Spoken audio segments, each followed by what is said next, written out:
শবে বরাতে কি কি আমল করতে হয়, রোজা কয়টি, নামাজ কয় রাকাত, বিস্তারিত বুঝিয়ে বললে ভালো হতো। এখনো পর্যন্ত এই মাসালা জানে না এমন মানুষ আছে কিনা দেশে খুব বেশি, আমার জানা নাই।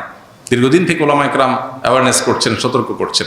দেখুন, লাইলাতুন নিসফে মিন শাবান, মধ্য শাবানের রাত, এর ফজিলত সাব্যস্ত আছে।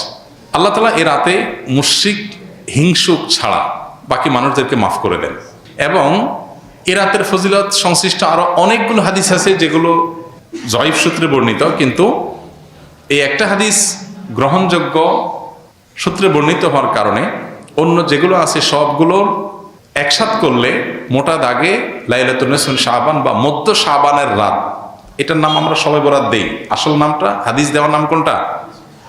লাইলাতুন নিসফে মিন শাবান, মধ্য শাবানের রাত। শবে বরাত এটা আসল নাম না।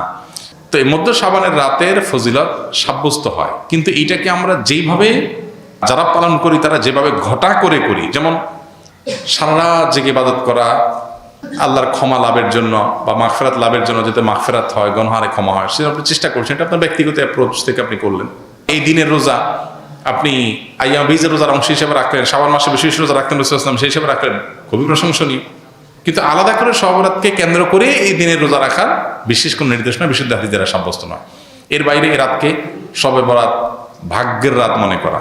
বরাত মানে ভাগ্য, আর বরাতের আরেকটা অর্থ হলো মুক্তি। মুক্তির অর্থে ঠিক আছে শবে বরাত, আল্লাহ মানুষকে মুক্ত করেন, কিন্তু ভাগ্যের অর্থে ঠিক নেই। সূরা দুখানের শুরুতে আল্লাহ বলেছেন, ফিহা ইউফরাকু কুল্লু আমরিন হাকিম ইন্না আনজালনাহু ফি লাইলাতিন মুবারাকাহ ইন্না কুন্না মুনজিরিন। আল্লাহ বলেছেন, কোরআন আমি একটি বরকতময় রাতে নাজিল করেছি। কোন রাত সেটা? ওই যে ইন্না আনজালনাহু ফি লাইলাতিল কদর। আরেক জায়গায় আল্লাহ বলেছেন, কোরআন আয়াত আর আয়াতের ব্যাখ্যা করে আল্লাহ বলেছেন, ফিহা ইউফরাকু কুল্লু আমরিন হাকিম। যে রাতে কোরআন নাজিল হয়েছে সে আয়াতে, সে রাতে গুরুত্বপূর্ণ সব বিষয় ধার্য করা হয়। তার মানে লাইলাতুল কদরই গুরুত্বপূর্ণ বিষয়গুলো ধার্য করা হয়। অতএব সব রাতে ভাগ্য নির্ধারণ করা হয়, এটি বিশুদ্ধ মত না। তবে এ রাতের বিশেষ কোন নামাজ, বিশেষ নামাজের সংখ্যা, বিশেষ সূরা, এরকম কোনো কিছু সাব্যস্ত না। এরকম কিছু সাব্যস্ত আছে মনে করলে বরং বিদআত হবে, যে এত রাকাত পড়তে হবে, এই সূরা দিয়ে পড়তে হবে। আল্লাহর মাগফিরাত লাভের জন্য আপনি যদি চেষ্টা করেন সেটা প্রশংসনীয়, সেটা ভিন্ন বিষয়।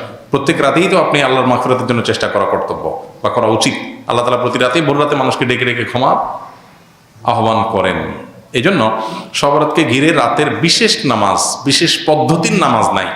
তবে এ রাতে ক্ষমার বিষয়টা সুসাব্যস্ত, ক্ষমা লাভের চেষ্টা করা এটা গ্রহণযোগ্য। শবে বরাতের জন্য নারীদের স্পেশাল আমল কি? নারীদের স্পেশাল আমল তো হালুয়া বানানো। স্পেশাল আমল মানে স্পেশাল কাজ, কারণ শবে বরাতকে কেন্দ্র করে হালুয়া টালুয়া বানানো হতো, হালুয়া রুটি, গোশত রুটি এগুলা বিতরণ করা হতো।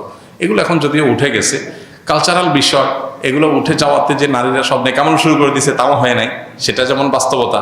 আবার ঠিক একইভাবে কোরআন সুন্নাহ বলেনি এমন কিছু কোরআন সুন্নাহর আমল মনে করে এস্টাবলিশড করা, বেদাতকে জিয়ে রাখা, এর ভিতরেও ইমানদারের কল্যাণ নেই, সেটা আমাদেরকে মাথায় রাখতে হবে। তো শবে বরাতকে কেন্দ্র করে নারীদের জন্য স্পেশাল কোনো আমল নাই। এগুলো ইউটিউবারদের বিভিন্ন আইটেম।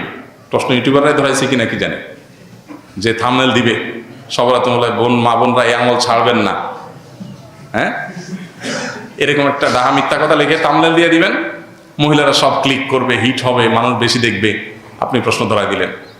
তো এর মাধ্যমে আপনি একটা ভুল ধারণাকে সমাজে, সবাই তার ক্লিক করবে না, অনেকে মনে করবে আচ্ছা তাহলে স্পেশাল আমল মনে হয় আছে, আবার অনেকে বলবে যে না এই মৌলবী এটা ভুল কথা বলে গেছে, স্পেশাল আমল তো নাই, সে তো ভিতরে দেখবে না কি আছে। তো এই জন্য ইউটিউবার ভাইরা আল্লাহকে ভয় করা উচিত। সামান্য ভিউয়ের জন্য মিথ্যা কথা, 2 নাম্বারই করা, হ্যাঁ, এবং চালাকি করা, এগুলো অনুচিত কাজ। সালাম দিলে 90 নেকি এবং উত্তর দিলে 10 নেকি, কথাটা সহি কিনা? এটাও বহুল প্রচলিত একটি গায়রে সহি কথা। সালাম দিলে 90 নেকি, সালামের উত্তর দিলে 10 নেকি, এরকম এইভাবে কোনো হাদিসে বিশুদ্ধভাবে সাব্যস্ত হয়নি। যেটা আছে সেটা হলো, কেউ যদি আসসালামু আলাইকুম বলে তাহলে সে 10 নেকি পাবে, ওয়া রাহমাতুল্লাহ যদি বলে আরো 10 নেকি যোগ হবে, ওয়া বারাকাতুহু বললে আরো 10 নেকি যোগ হবে, তাহলে মোট কত হলো? 30। এটা হাদিস দ্বারা সাব্যস্ত। দিলে 90 আর নিলে 10, এটা কোনো বিশুদ্ধ হাদিস দ্বারা সাব্যস্ত না। তবে হ্যাঁ, এটা ঠিক যে সালাম নেওয়ার চাইতে সালাম যিনি দিচ্ছেন তার সওয়াব বেশি হবে, কারণ তিনি ভালো কাজের সূচনা করেছেন। আবার আরেকটা ইম্পর্টেন্ট কথা হলো, সালাম দেওয়াটা সুন্নত, নেওয়াটা ওয়াজিব। দেওয়াটা সুন্নত, নেওয়াটা ওয়াজিব। এখানে ইসলামের একটা সামাজিক সৌন্দর্য দারুণভাবে ফুটে ওঠে। সেটা কি? একজন মানুষ আপনাকে সালাম দিয়েছেন, এখন আপনি যদি জবাব না দেন, তার মানে আপনি লোকটাকে ইগনোর করলেন, অপমান করলেন, তার সালামটাকে আপনি ডিনাই করলেন, তাহলে আপনি একটা লোকের কষ্টের কারণ হলেন। এটা আপনি করতে পারেন না। ইসলাম আপনাকে সামাজিক হতে বলেছে। তিনি যদি আসসালামু আলাইকুম বলেন, আপনি সৌজন্যতার খাতিরে ওয়ালাইকুম আসসালাম বলতেই হবে। হ্যাঁ, আপনি কাউকে সালাম দেন নাই, আপনি গুনাহগার না। কেউ দিয়েছে, আপনার এখন সৌজন্যতা রক্ষা করতে হবে। কেউ হাঁচি দেওয়ার পর আলহামদুলিল্লাহ বলেছে, আপনি শুনেছেন, তাহলে আপনার উপর ওয়াজিব ইয়ারহামুকাল্লাহ আপনাকে বলতে হবে। এটা মিন হাক্কিল মুসলিম এবং ইমানের ৭৭ শাখার একটা, যে হাসি দিয়েছে আলহামদুলিল্লাহ বলেছে, আপনি শুনেছেন, তাহলে জবাব দিবেন। কেন? কারণ লোকটা হাসি দিয়ে যখন আলহামদুলিল্লাহ বললো এবং আপনি শুনতে পেয়েছেন, তাহলে সেক্ষেত্রে আপনি রিপ্লাই করার অপশন যেহেতু আছে, রিপ্লাই যদি না করেন, ব্যাপারটা হলো আপনি অসৌজন্যতামূলক আচরণ করলেন, তাকে আপনি ইগনোর করলেন, অপমানিত করলেন। এটা করতে পারেন না। এই জন্য কারোর সাথে দেখা হলে হাসি মুখে কথা বলতে বলা হয়েছে। হাসি মুখে কথা না বলে মানে আপনি তার দ্বারা বিরক্ত হতে পারেন। হাসি মুখে কথা বললে পজিটিভ অ্যাপ্রোচে কথা বললেন। ইসলামের যে সামাজিক সৌন্দর্য আছে, এখনকার পৃথিবীর মানুষ ভদ্র হয়েছে কয়দিন আগে, কয় বছর আগে। ইসলাম 1450 বছর আগে এগুলো শিখেছে আমাদেরকে। এখন বলে মে আই কামিং স্যার, আমি আসতে পারি? আল্লাহ কোরআনে 1400-1500 বছর আগে শিখেছেন এই জিনিসটা, যে তোমরা কারোর বাসায় কারোর কক্ষে প্রবেশ করার আগে অনুমতি নাও, অনুমতি দিলে ঢোকো, আর না হলে ফেরত যাও। ইসলামের চাইতে আধুনিক ইসলামের চাইতে বেশি সৌজন্যতা বোধ আর কোথাও কোনো সমাজে কোনো কিছুতেই নাই। অতএব যে ইসলাম পালন করবে তার ভিতরে তার সবাই আছে, আর যার ইসলাম নাই তার হয়তো কিছু থাকতে পারে, আরেকটা নেই, তার দুনিয়া আছে আখিরাত নেই। আর আমরা তো আল্লাহর কাছে দোয়া করব, রব্বানা আতিনা ফিদ দুনিয়া হাসানা ওয়া ফিল আখিরাতি হাসানা। আমির মুআবিয়া রাদিয়াল্লাহু তাআলা সম্পর্কে মতামত, ভালো নাকি খারাপ? হাজ্জাজ বিন ইউসুফ সম্পর্কে মন্তব্য, মিলাদ কিয়াম সম্পর্কে মতামত, কেমন টুপি পরা সুন্নাত, রসুল কেমন টুপি পরতেন? অনেকগুলো প্রশ্ন, এক একটা 1 ঘন্টার লেকচার। সংক্ষেপে এতটুকু বলি, মুআবিয়া রাদিয়াল্লাহু তাআলা আনহু নবী করিম সাল্লাল্লাহু আলাইহি সাল্লামের খুব নিকট আত্মীয় ছিলেন, ঘরের মানুষ ছিলেন। কাতেবে ওয়াহি, নবী সাল্লাল্লাহু আলাইহি সাল্লামের প্রতি যখন ওহী আসতো তিনি ওহী লিখতেন। নবী সাল্লাল্লাহু আলাইহি ওয়াসাল্লাম তাকে এতটা বিশ্বাস করতেন যে জিবরিলের বলা ওহী তাকে দিয়ে লেখাতেন, যে কয়জনকে লেখাতেন তার মধ্যে একজন তিনি ছিলেন। বিশ্বস্ত কোন লেভেলের ছিলেন। এবং রাসূল আকরাম সাল্লাল্লাহু আলাইহি সাল্লামের অত্যন্ত সুনামধন্য সাহাবীদের একজন ছিলেন। মুআবিয়া রাদিয়াল্লাহু তাআলা আনহুর যদি কোনো ভুল হয়ে থাকে, ইস্তিহাদগত বুঝের কোনো ভুল থাকে, তো সেটার সমালোচনা করার কোনো অধিকার পৃথিবীর কোনো মুসলমানকে দেওয়া হয়নি। নবী সাল্লাল্লাহু আলাইহি ওয়াসাল্লামের কোনো সাহাবীর সমালোচনা, গালমন্দ করা, নিন্দমন্দ করার অধিকার কারণ নেই। হাদিসে পরিষ্কারভাবে নিষেধ করেছেন নবী সাল্লাল্লাহু আলাইহি ওয়াসাল্লাম, লা তাসুব্বু আসহাবি, আমার সাহাবীদের গালমন্দ বা সমালোচনা তোমরা করো না।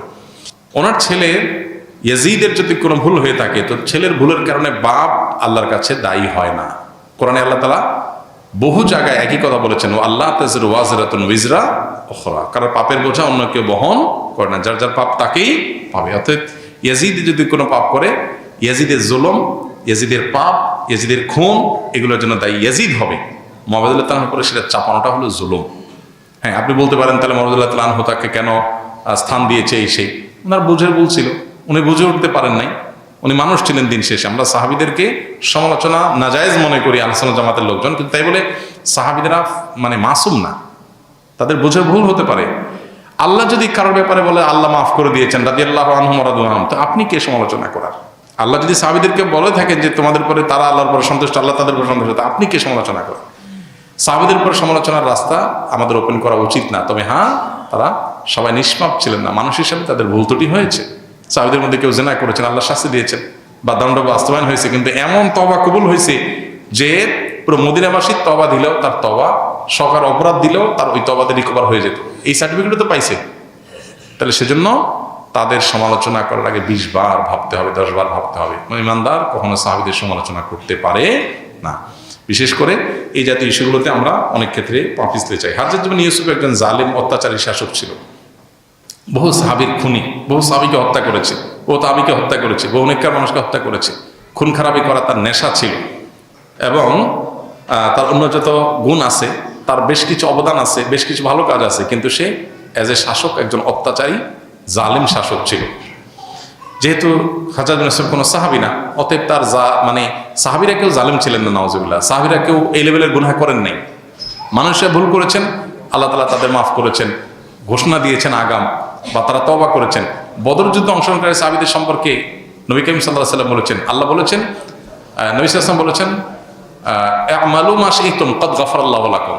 যারা বদর যুদ্ধে শরীক হয়েছেন 313 জন সাহাবী, নবীজি বলেছেন, সহিহ বুখারীর হাদিস, আমালু মা শি'তুম, তোমরা যা খুশি করতে পারো, ক্বাদ গাফারাল্লাহু, আল্লাহ তোমাদের অগ্রিম মাফ করে দিয়ে রাখছেন। তাদের সমালোচনা আপনি কিভাবে করেন? কোন অধিকারে করেন?